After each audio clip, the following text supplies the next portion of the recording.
नमस्कार, smart Maharashtra news चॅनलमध्ये आपले स्वागत आहे। माओवाद 100% संपणार, भूपतीची शरणागती मोठी गोष्ट।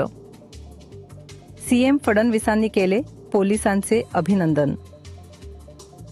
फडणवीस यांच्या उपस्थितीत तब्बल 60 माओवाद्यांनी आत्मसमर्पण केले, शस्त्रे खाली ठेवली आणि संविधान हाती घेतले।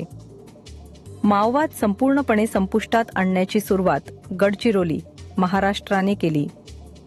ही माझ्यासाठी अभिमानाची गोष्ट आहे। भूपती यांचे आत्मसमर्पण झाले आहे। भूपती यांचे आत्मसमर्पण अनेक अर्थाने महत्त्वाचे आहे।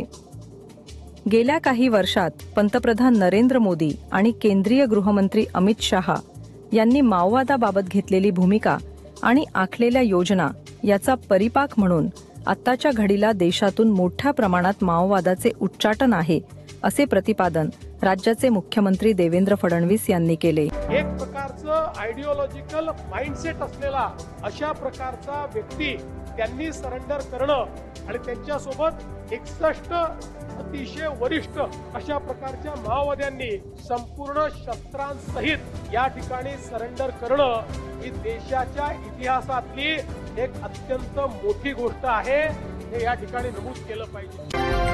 आजच स्मार्ट महाराष्ट्र न्यूज चॅनलला सबस्क्राइब करा।